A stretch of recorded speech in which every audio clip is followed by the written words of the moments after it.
সকলকে স্বাগত আমাদের চ্যানেল সহজ ক্যারিয়ারে। আমি নাসির তোমাদের সাথে আজকে এরর ডিটেকশনের 2 নম্বর পার্ট করব। চলো শুরু করি। Question number 11, I forbid you not to go there again. দেখো এই সেন্টেন্সটা ভালো করে পড়ো এবং এই পার্টে কোন সেন্টেন্সটার কোন পার্টে ভুল আছে সেটা খুঁজে বার করো, নিজেরা চেষ্টা করো, তারপর উত্তর মেলানোর সময় মিলিয়ে নেবে। I forbid you not to go there again, আমি নিষেধ করেছিলাম তোমাকে কি করতে, সেখানে না যেতে। ঠিক আছে, এখানে দেখো ভুলটা কোথায় আছে। অপশন এ দিয়েছে no error, option B not to go, option C there again, option D I forbid you. এখানে ভুল আছে নট টু গো। কেন? কারণ ফরবিড মানে অলরেডি এটা নিষেধাজ্ঞা, নিষেধ করা বোঝায়, তাই তো? ফরবিড মানে তো নিষেধ করা বোঝায়, তাহলে এর মধ্যেই নট ইনক্লুডেড, এর মধ্যেই নট আছে, তাহলে নট আলাদা করে বসানোর কোনো প্রয়োজনীয়তা নেই। তাহলে নট টু গো, তাহলে এই পার্টটাতেই ভুল আছে। আশা করি বুঝতে পেরেছো। Next 12th number question, will you please give me little milk for my cat. দেখো এখানে অপশন এ তে দিয়েছে give me little milk, option B for my cat, option C will you please, option D no error. এখানে ভুল কোথায় রয়েছে? এখানে ভুল রয়েছে এই লিটল মিল্কে। এখানে লিটল মিল্ক আর এ লিটল, এই দুটোর মধ্যে ডিফারেন্স আছে। এখানে যে লিটল ওয়ার্ডটা ব্যবহৃত হয়েছে, এখানে যেটা মানে ব্যবহৃত হয়েছে not enough.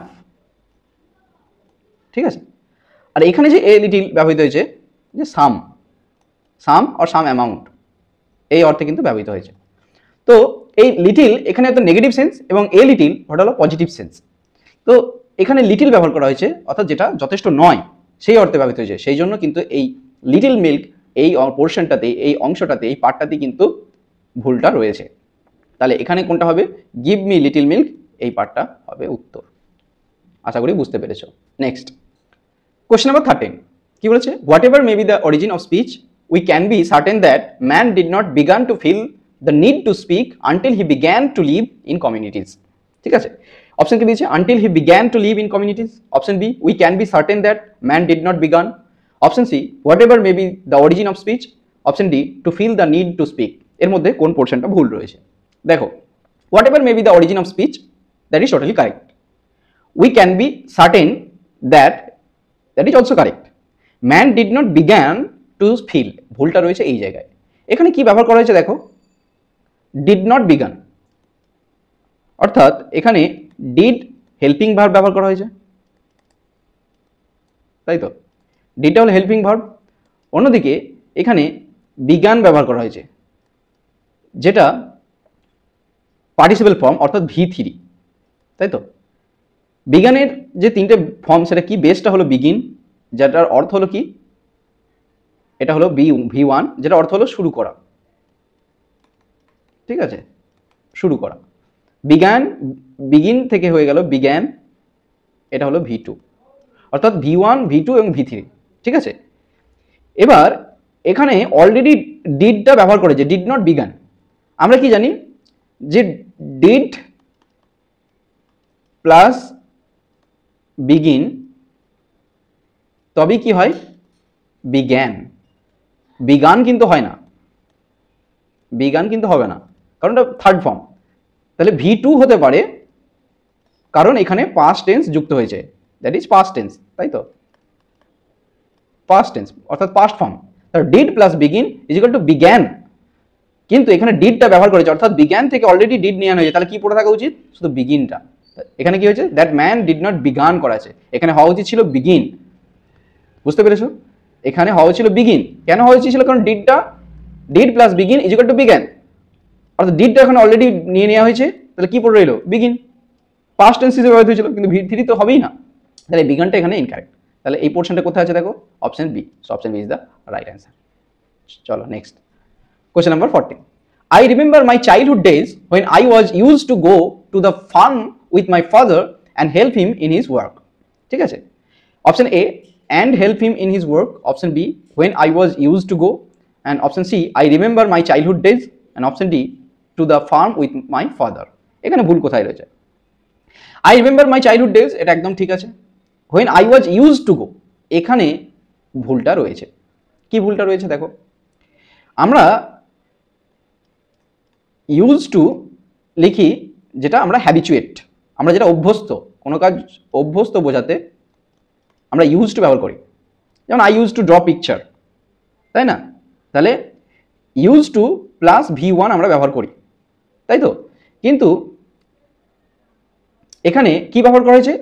Was plus use to ব্যবহার করা হয়েছে, সেটা কিন্তু প্যাসিভ ফর্ম হয়ে যাচ্ছে, তাহলে এটা হবে না। এটা একটা স্ট্রাকচার আছে, ওয়াজ প্লাস ইউজ টু প্লাস ভার্বের সাথে আইএনজি, ঠিক আছে? ভার্বের সাথে আইএনজি অথবা নাউন ব্যবহার করতে পারি, ঠিক আছে? এটা হতে পারে। কিন্তু এখানে ওয়াজ ইউজড টু তারপরে V1 ব্যবহার করেছে, তাহলে হবে না। অর্থাৎ অভ্যস্ত বোঝালো এই ওয়াজ প্লাস ইউজ টু তার সঙ্গে নাউন ফর্ম বা ভার্বের সঙ্গে আইএনজি, সেটা কিন্তু অ্যাকাস্টমটি বোঝায়, সেটা কোনো অভ্যস্ত। আর দিস ইজ পাস্ট হ্যাবিট, এটা কি ক্ষেত্রে ব্যবহৃত হয়? পাস্ট হ্যাবিট বোঝাতে কিন্তু ব্যবহৃত হয়। আর এক্ষেত্রে এক্সাম্পল হিসেবে বলা যায় I was use to going, আমার যাওয়ার একটা অভ্যাস হয়েছিল। তো এইখানে এই অর্থে কিন্তু ব্যবহৃত হতে পারে, কিন্তু এইখানে তো সেই স্ট্রাকচার ব্যবহার করা হয়নি, তাহলে এটা ইনকারেক্ট। এখানে একটা পাস্ট যে হ্যাবিট, পাস্ট অতীতের যে অভ্যাস, সেটা বোঝানো হয়েছে। সো এখানে ভুল কোথা রয়েছে? Option B, when I was used to go. Okay, next question number 15. On being called, all of us entered into the room. Option A, all of us. Option B, entered into the room. Option C, on being called. Option D, no error. দেখো এখানে কোথায় ভুল আছে? on being called all of us, এখানে কিন্তু ভুল নেই। entered into এই জায়গাটা কিন্তু ভুল আছে, কারণ এই যে entered, এটার অলরেডি কি বোঝায়? এটা অলরেডি কিন্তু বুঝিয়ে দেয়, এটা অলরেডি বোঝায় টু গো ইনটু। এন্টার মানে অলরেডি টু গো ইনটু এটা বোঝায়, তাহলে আলাদা করে ইনটু ব্যবহার করার কোনো প্রয়োজন নেই, তাহলে এটাই ভুল আছে। So entered into the room, option B is the answer. Okay, next question number 16. Experts believe that a gradually decreasing infant mortality rate is led to a proportionate decrease in the size of our brains. Option কি দিয়েছে? Option A, decrease in the size of our brains. Option B, gradually decreasing infant mortality rate. Option C, experts believe that a, and option D is lead to a proportionate. এখানে ভুল কথা আছে। দেখো, expert believe that a gradually decreasing infant mortality rate, এখানে কোনো ভুল নেই। is lead এই জায়গাটাতে ভুল রয়েছে, কারণ এখানে স্ট্রাকচার ব্যবহার করেছে বি ভার্ব, তার সঙ্গে যে ভার্ব ব্যবহার করা হয়েছে সেটা ভার্ব মানে বি ভার্বের সঙ্গে ভার্ব যুক্ত হলে হয় আইএনজি ব্যবহার করতে হবে, অথবা এটা কি করতে হবে? V3 ফর্ম ব্যবহার করতে হবে, পাস্ট পার্টিসিপল ফর্ম ব্যবহার করতে হবে, প্যাসিভ করতে হবে। তাহলে এর যে লিডের যে পাস্ট পার্টিসিপল V3 ফর্ম, সেটা হলো লেড। তাহলে এখানে হওয়া উচিত ছিল যে infant mortality rate is led to a proportionate decrease in the size of our brains. তাহলে এই যে লিড, এটা কোথায় আছে? দেখো, লিড আছে অপশন ডি তে। So option D is the right answer. বোঝা গেল কেন ভুল হয়েছে?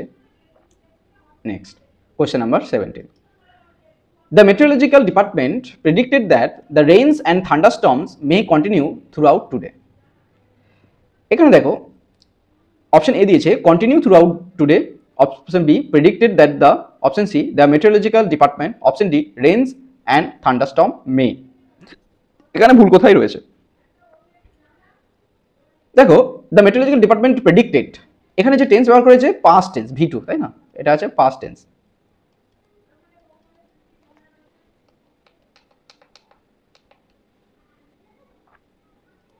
পাস্ট টেন্স ব্যবহার করা হয়েছে।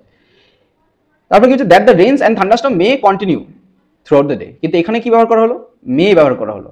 এখানে হয় কি পাস্ট ইকুইভ্যালেন্ট মাইট অথবা উড ব্যবহার করা উচিত ছিল, যেহেতু the meteorological department predicted, meteorological department অনুমান করেছিল যে বৃষ্টি এবং বজ্রপাত হতে পারত, আজকে সারাদিন ধরে হতে পারত, এটা ডিপার্টমেন্ট প্রেডিক্ট করেছিল। তাহলে এটা যখন পাস্টে, তাহলে এটাও পাস্ট হতো, তাহলে মেয়ের জায়গায় মাইট অথবা উড। তাহলে অপশন এই মে কোথায় আছে? দেখো, মে আছে, দেখো option D. Option D is the answer. Next question number 18. The convergence of Indian accounting standards with international financial reporting standards IFRS beginning in April is expecting to see power companies struggling with significant first time adoption impact. এখানে কোথায় ভুল হয়েছে? অপশনে আছে C power companies struggling with, option B Indian accounting standards with international financial reporting standards IFRS beginning, option C the convergence of, on option D in April is expecting to. তাহলে ভুলটা কোথায় রয়েছে দেখো, তো কনভার্জেন্স মানে এখানে মিলিত হচ্ছে কিসের? ইন্ডিয়ান অ্যাকাউন্টিং স্ট্যান্ডার্ডসের সঙ্গে ইন্টারন্যাশনাল ফিনান্সিয়াল রিপোর্টিং স্ট্যান্ডার্ডস, এগুলো মিলিত হচ্ছে, যেটা কি হচ্ছে বিগিনিং ইন এপ্রিল, যেটা শুরু হচ্ছে কোথায়? এপ্রিলে, is expecting to see power companies struggling with significant first time adoption impact. এ দেখো ইজ এক্সপেক্টিং যেটা আশা করছে। এবার বলো এখানে প্রেজেন্ট কন্টিনিউয়াস টেন্স ব্যবহার করা হয়েছে, অর্থাৎ সাবজেক্টকে এটার এই ভার্বটার সাবজেক্ট হলো এই দ্য কনভার্জেন্স, মানে এই যে প্রিপোজিশন আগে যেটা থাকে সেটাই সাবজেক্ট, এই কনভার্জেন্স মিলিত হওয়াটা সাবজেক্ট। এবার মিলিত হওয়াটা কখনো কি এক্সপেক্ট করতে পারে? পারে না। তাহলে এখানে হওয়া উচিত ছিল প্যাসিভ ফর্ম, এটা হওয়া উচিত ছিল বিভাব প্লাস ভিতিরি, অর্থাৎ is expected by someone, some person, some authority, ঠিক আছে, এটা হওয়া উচিত ছিল, কিন্তু এখানে ব্যবহার করা হয়েছে ইজ এক্সপেক্টিং। তার মানে এই কনভার্জেন্সটা কি এক্সপেক্টিং করছে? না, কনভার্জেন্সটা এক্সপেক্টেড করা হয়েছে বাই সামওয়ান, তাই না? এখানে বাই সামওয়ান হওয়া উচিত ছিল, ঠিক আছে, কিন্তু এখানে প্রেজেন্ট কন্টিনিউয়াস টেন্স ব্যবহার করেছে, সেই জন্য এটা ইনকারেক্ট। তাহলে দেখো এটা কোন অপশনে আছে, দেখো is expecting, April is expecting to, এই option D is the right answer. চলো next question number 19. Activists opposing the rail project said that the 11 new flyovers to be built would practically ring the death knell for the city. Option A, the death knell for the city. Option B, that the 11 new flyovers to be built. Option C, activists opposing the rail project said. Option D, no error. দেখো activists opposing the rail projects, এটার মধ্যে কোনো ভুল নাই। said that বলেছিল যে এটার মধ্যে কোনো ভুল নাই। the 11 new flyovers to be built, যেটা তৈরি হবে সেটা বলেছে, কথা বলেছে, তাহলে এটার মধ্যে ভুল নাই। এখানে দেখো পাস্টে আছে, হ্যাঁ এখানেও পাস্ট ব্যবহার করেছে, তাহলে এটাও ভুল নাই। Would practically ring the death knell, এখানে একটা ইডিয়াম ব্যবহার করা হয়েছে, মৃত্যুর ঘন্টা ফর দ্য সিটি, তো এটার মধ্যে কোনো রকম ভুল নেই। So it is option D, no error, এর মধ্যে কোনো রকম কিন্তু ভুল নেই। চলো, this is the last question for today. While providing such facilities, online makes it convenient and easily accessible for customers. We face several challenges. Option A, we face several challenges. Option B, online makes it convenient. Option C, while providing such facilities. Option D, no error. দেখো কোথায় ভুলটা রয়েছে, এখানে দুটো part রয়েছে। We face several challenges, এটা দেখো main clause, হ্যাঁ তার সঙ্গে যে অ্যাডিশনাল যে সাব ক্লজ দেখো, while providing such facilities in online makes it convenient and easily accessible for customers. এখানে হয়তো বৈপরীত্য থাকতে পারে, যে এটা একই সঙ্গে কনভিনিয়েন্স এবং অ্যাক্সেসিবল করছে, সেটা হতে পারে, কিন্তু এর মধ্যে কোনো রকম কিন্তু ভুল নেই, গ্রামাটিক্যালি কোনো রকম ইনকারেক্ট নেই। So this is also no error. তো তোমাদের কেমন লাগলো এই কোশ্চেনগুলো? এইগুলো কিন্তু পরীক্ষার জন্য খুবই ইম্পর্টেন্ট, তোমাদের আপকামিং যে কম্পিটিটিভ এক্সাম। যদি এই ক্লাসগুলো ভালো লাগে অবশ্যই জানাও, কমেন্টে জানাও। তোমরা যদি কমেন্ট করে জানাও, তোমরা যদি লাইক করো, ক্লাসগুলো শেয়ার করো, তাহলে আমরা এই ধরনের ক্লাস আরও তোমাদের সামনে নিয়ে আসবো। Thank you for today.